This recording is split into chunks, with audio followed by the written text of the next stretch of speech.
नमस्ते दोस्तों, आपका गोल्ड प्राइस टुडे न्यूज में स्वागत है। और सोने और चांदी का भाव नए रिकॉर्ड की तरफ बढ़ रहा है। और कॉमिक्स पर तो अगर हम देखें तो सोने का भाव करीब करीब $2800 के करीब पहुंच रहा है। अभी तक वहां तक पहुंचा नहीं है पर बहुत करीब है। तो अगले हफ्ते क्या कुछ भाव रह सकता है, इस पर बात करने के लिए हमारे साथ आईबीजे के national secretary CA Surendra Mehta ji हैं। मेहता जी, आपका स्वागत है। और दोस्तों, आगे बढ़ने से पहले जो हमारे साथ नए दर्शक जुड़ रहे हैं उनसे मैं रिक्वेस्ट करूंगा कि दोस्तों आप चैनल को सब्सक्राइब जरूर कर लीजिएगा। तो मेहता जी, पिछला हफ्ता तो काफी उतार चढ़ाव भरा रहा और ट्रम्प के जो बयान थे या उनकी जो नीतियां थी या उनके जो ऑर्डर्स थे उनका काफी असर देखने को मिला। जी बिल्कुल। देखिए, मैंने पिछले हफ्ते कहा था कि टेक्निकल चार्ट कोई काम नहीं आएगा। ट्रम्प जैसे जैसे बात करेंगे वैसे मार्केट में चेंजेस होगा। जो एक सबसे बड़ा मार्केट में चेंजेस देखने को मिला वो ये देखने को मिला कि स्पॉट और फ्यूचर मार्केट में सोम मंगल ये 2 दिन तो लगभग 35-40 डॉलर का डिफरेंस था। और उसके बाद स्पॉट और फ्यूचर मार्केट में सिर्फ $6 का डिफरेंस रह गया शुक्रवार तक आते आते। और इतना सारा मूवमेंट आने के बाद भी भारतीय बाजारों में कोई उतने डॉलर के मुकाबले बड़ा मूवमेंट नहीं आया। ठीक है, तो मार्केट को परख पाना, पढ़ पाना, ये बिल्कुल ही नामुमकिन है। मैंने लास्ट टाइम भी कहा था, ये बार भी रिपीट कर रहा हूं। अगला हफ्ता और ज्यादा खतरनाक है। इस हफ्ते 3 महत्वपूर्ण चीजें होने वाली है। सबसे पहली चीज, ट्रम्प टैरिफ अनाउंस करेंगे 1 फरवरी को। अब वो गोल्ड सिल्वर के ऊपर कोई टैरिफ अनाउंस करते हैं या नहीं करते हैं पता नहीं। 1 फरवरी को ही भारत में बजट है। बजट में ड्यूटी कम हो सकती है, ज्यादा हो सकती है, पता नहीं। तीसरा महत्वपूर्ण बात यह है कि इस हफ्ते कॉन्ट्रैक्ट की, गोल्ड के कॉन्ट्रैक्ट की एक्सपायरी भी है। जो फरवरी का कॉन्ट्रैक्ट है वो एक्सपायरी के क्लोज में आ रहा है। ये तीसरा। और चौथा जो सबसे बड़ा फैक्टर है वो ये है कि 1 फरवरी 2025 को भारत में कमोडिटी मार्केट और इक्विटी मार्केट खुले रहने वाले हैं। हालांकि उस दिन शनिवार है, क्योंकि बजट अनाउंस होगा, इसीलिए उस दिन कमोडिटी मार्केट खुले रहे। अगला हफ्ता बहुत महत्वपूर्ण होने वाला है दोस्तों। वहां पर जैसे फेडरल रिजर्व की भी बैठक है, यूरोपियन सेंट्रल बैंक की भी बैठक है। तो आपको क्या लगता है मेहता जी, बजट की थोड़ी सी आगे हम चर्चा करेंगे क्योंकि अब बजट तो आने ही वाला है। तो पहले आपको क्या लगता है कि अब मार्केट डिस्काउंट कर चुका है कि इस बार कोई रेट में कोई बदलाव नहीं होगा? नहीं नहीं, आप क्यों, कोई भी चीज का प्रिडिक्शन, बजट को लेकर प्रिडिक्शन करना बहुत ही मुश्किल है। यदि ड्यूटी सेम रहती है तो गोल्ड प्राइस में कोई चेंज नहीं होगा। ड्यूटी घटती है तो गोल्ड के प्राइस घट सकते हैं। यदि मान लीजिए 3% भी ड्यूटी कम होती है तो लगभग 2,000 रुपये गोल्ड के प्राइस घट सकते हैं। और यदि 4% ड्यूटी बढ़ती है तो लगभग लगभग 2,500 रुपये गोल्ड के प्राइसेस बढ़ सकते हैं। तो ये ड्यूटी घटने पे गोल्ड के प्राइस घटेंगे, ड्यूटी बढ़ने पे गोल्ड के प्राइस बढ़ेंगे।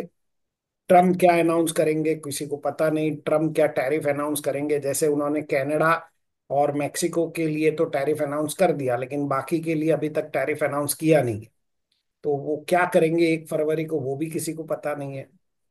तो ये हफ्ता, मुझे लगता है कि हमें तो ये इंटरव्यू ही नहीं करना चाहिए, क्योंकि हमारा कुछ चलने वाला नहीं है अभी। और मैंने पिछले हफ्ते भी कहा था कि आप ट्रम्प के ऊपर ध्यान दीजिए और स्पॉट और फ्यूचर मार्केट के ऊपर ध्यान दीजिए, डॉलर इंडेक्स के ऊपर ध्यान दीजिए। अगला हफ्ता तो बिल्कुल भी आप मतलब कोई टेक्निकल स्पेसिफिकेशन, कोई टेक्निकल चार्ट काम आने वाले नहीं। ये एक बात बताइए सर, जब भी बजट आता है उसके पहले भाव इतने तेज क्यों हो जाते हैं? क्या ड्यूटी कम कराने के लिए जो है उधर प्राइसेस इतने बढ़ने लग जाते हैं? नहीं नहीं, ड्यूटी कम और ज्यादा तो उसका अलग फॉर्मूला है। ड्यूटी कम और ज्यादा, अगर सरकार को चाहिए कि एक्सपोर्ट बढ़े तो सरकार ड्यूटी कम करेगी।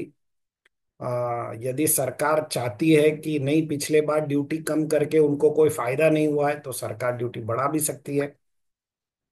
वैसे मैं आपको बता दूं कि जो ड्यूटी कम की थी पिछले बार, 15% से 6% की थी, उससे गोल्ड का इंपोर्ट बढ़ा नहीं। ये एक अच्छी बात है।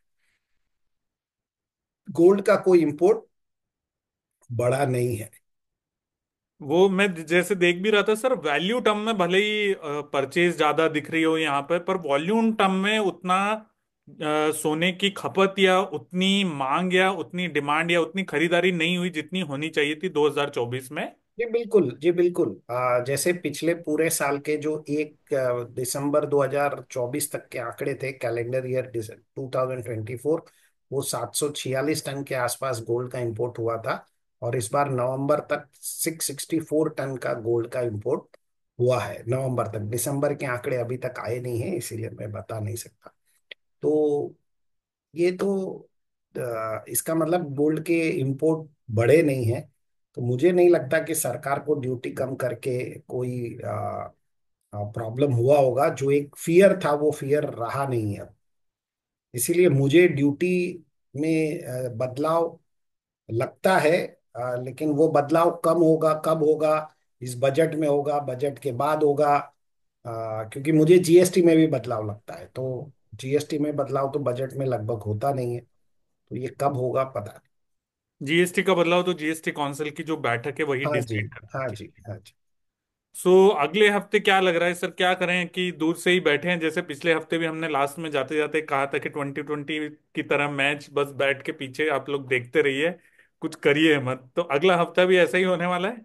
जी बिल्कुल। आप मेरा तो यही सबसे निवेदन रहेगा कि आप पिछली बार तो मैंने कहा था कि मैच पीछे बैठ के देखो, इस बार तो मैं कहूंगा कि स्टेडियम के बाहर ही जाके देखो। आपको स्टेडियम में भी बैठने से आप फंस सकते हो, तो आप स्टेडियम में भी मत बैठो। ये कोई फायदा नहीं है। आप जो मार्केट का होना है, एक बार 1 फरवरी तक जो मार्केट में चेंजेस आने वो होने दीजिए। 3 फरवरी से मार्केट में कोई भी नए कॉन्ट्रैक्ट, अगर नया ट्रेड आपको लेना है तो लीजिए।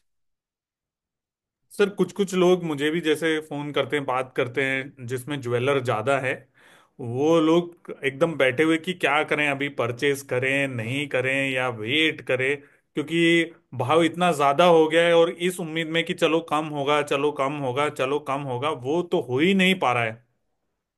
सर देखिए, उन सभी लोगों को तो मैं हमेशा कहता हूं कि आपको ये चीजें इसके लिए मायने रखती हैं क्योंकि आप हेजिंग नहीं करते।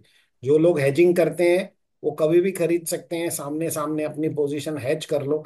लेकिन वो करते नहीं है, इसीलिए उन्हें मंदी और तेजी करनी पड़ती है। तो वो मंदी तेजी वाले तो फंसने फंसने ही वाले हैं, उसका तो कोई इलाज ही नहीं। कुल मिला के यही बात है कि सोना जो है हमेशा रिटर्न आपको दे के चलता है। तो अगले हफ्ते क्या लगता है मेहता जी, आपको क्या रेंज रह सकती है सोने के भाव की? देखिए, मुझे लगता है कि अगले हफ्ते एक रेजिस्टेंस लेवल होगा गोल्ड का स्पॉट मार्केट में $2793 का। और रेजिस्टेंस लेवल होगा, सपोर्ट लेवल होगा $2719 का। तो रेजिस्टेंस लेवल $2793 और सपोर्ट लेवल $2719। यदि मैं भारतीय बाजारों की बात करूं तो रेजिस्टेंस लेवल 80,650, 80,650 रुपए का। और सपोर्ट लेवल 78,500, 78,500 रुपए का सपोर्ट लेवल मुझे मार्केट में दिखता दिखता है। सर एक चीज मैं पूछना चाहूंगा ट्रम्प को लेकर, क्योंकि जैसे हम लोग बात भी कर रहे थे, अनप्रिडिक्टेबल है वो बहुत, कल कुछ बोलते हैं, आज कुछ बोलते हैं, परसों कुछ बोलते हैं। तो इसकी वजह से मार्केट में बड़ी वॉलेटिलिटी रहती है। जैसे उन्होंने कहा उस दिन की चाइना के ऊपर टैरिफ लगाएंगे, फिर बाद में कल स्टेटमेंट आया कि शायद ना भी लगाएं। तो एकदम मतलब मार्केट जज्बात बदल देते हैं वो एकदम से। हाँ, तो इसके लिए जब जब जब ट्रम्प को कौन प्रिडिक्ट कर सकता है कि वो क्या करेगा? मेरे ख्याल से अमेरिकन सिटीजन ही प्रिडिक्ट नहीं कर पा रहे हैं।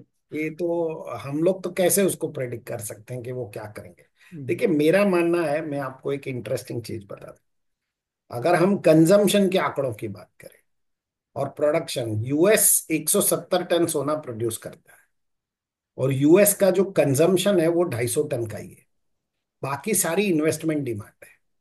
तो उनको 80 टन सोना कंजम्पशन के लिए बाहर से खरीदना पड़ता है, और इन्वेस्टमेंट की जो भी उनकी डिमांड होती है या उनकी सेंट्रल बैंक जो खरीदती है वो अलग चीज है। और ये गोल्ड ज्यादा करके दूसरी कंट्रियों से ही आता है। अब वो उसके ऊपर यदि टैरिफ लगा देते हैं तो उसका एक इफेक्ट तो आएगा। और यदि टैरिफ नहीं लगाते हैं, क्योंकि बाकी तो इन्वेस्टमेंट डिमांड है, इन्वेस्टमेंट डिमांड पे टैरिफ लगा के कुछ होना जाना नहीं है। उन्हीं के उन्हीं के बैंकों को उसका नुकसान पहुंचेगा अगर वो टैरिफ लगा देते हैं, क्योंकि तो उन्हीं की बैंक को ज्यादा पैसा देके सोना खरीदना पड़ेगा। मुझे लगता है कि शायद वो नहीं लगाएंगे, लेकिन कुछ कह नहीं सकते, क्योंकि वो उनका अपना एक थिंक थॉट प्रोसेस होता है और वो उस थॉट प्रोसेस पे काम करते हैं। और उन्होंने जैसे ही राष्ट्रपति पद संभाला, तो कितने आप देखिए एग्जीक्यूटिव ऑर्डर साइन किए, वो रोज करते ही जा रहे हैं एग्जीक्यूटिव ऑर्डर साइन। तो ही इज हाईली अनप्रिडिक्टेबल, और मैं भी उनको प्रिडिक्ट नहीं कर।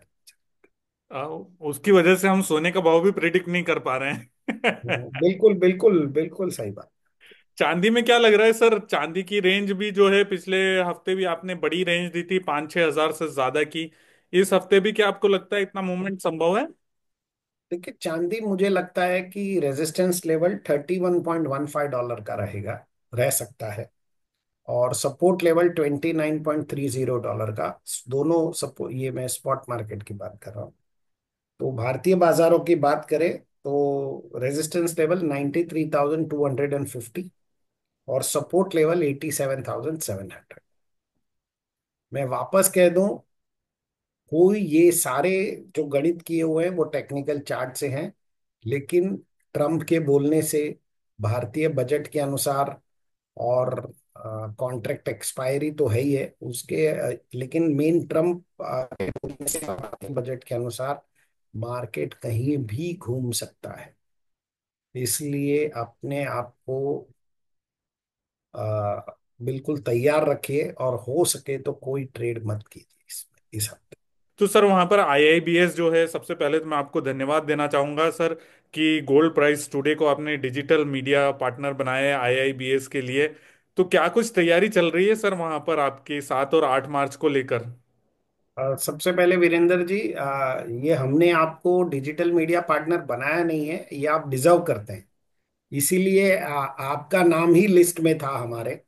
और आपको पता है कि आईबीजे आपके साथ में बहुत काम करता है, हम भविष्य में भी आपके साथ बहुत काम, डिजिटल मीडिया को लेकर काफी काम करना चाहेंगे। और हमें पता है कि आपके जो गोल्ड प्राइस टुडे न्यूज़ की जो रीच है बहुत बेहतरीन है। आपके यूट्यूब पे, फेसबुक पे फॉलोअर्स जितने भी हैं, या दूसरे सोशल मीडिया पे, बहुत ही पावरफुल मीडिया है। और आप जो लगातार न्यूज़ देते रहते हैं, मैं खुद देखता हूँ कि कभी कभी दिन में आपने 4-4 बार, 5-5 बार तक न्यूज़ दी है। तो यू डिजर्व इट। और हम आपको भी ये आपके माध्यम से ये कहना चाहते हैं कि आईआईबीएस की तैयारी आईबीजे की तरफ से तो चल रही है, लेकिन मीडिया वालों को भी अब तैयारी करनी है, इसे घर घर तक पहुंचाना है। इंडिया इंटरनेशनल बुलियन समिट जो 7 और 8 मार्च 2025 को मुंबई के होटल ओरिका में आयोजित हो रहा है, ये एक मस्ट अटेंड इवेंट है। यदि आप बुलियन और ज्वेलरी के बारे में कुछ भी समझना चाहें, तो ये इवेंट अटेंड कीजिए। इसका रजिस्ट्रेशन लिंक मैं वीरेंद्र डिस्क्रिप्शन जी, में डाल दूंगा। आप आपके स्क्रीन के ऊपर आएगा, तो आप वहां से आप रजिस्ट्रेशन लिंक करके रजिस्टर कर सकते हैं। यदि आप इब्जा के प्लेटिनम मेंबर हैं तो, और बॉम्बे में ही रहते हैं, तो बिल्कुल निशुल्क आप आ सकते हैं, लेकिन आपको पहले रजिस्ट्रेशन कराना होगा। तो बाकी की तैयारी तो वीरेंद्र जी आप ही को करनी। जी। दोस्तों मैं बता दूं कि आईआईबीएस जो है बुलियन इंडस्ट्री का सबसे बड़ा इवेंट होता है साल का। इसमें वहां पर जो है बुलियन इंडस्ट्री की समस्याओं, आगे क्या कुछ होना चाहिए, क्या नियम कायदे कानून होना चाहिए, उसके बारे में डिस्कशन किया जाता है। फिर उसका एक डोजियर बनाया जाता है जिसको सरकार को प्रेजेंट भी किया जाता है।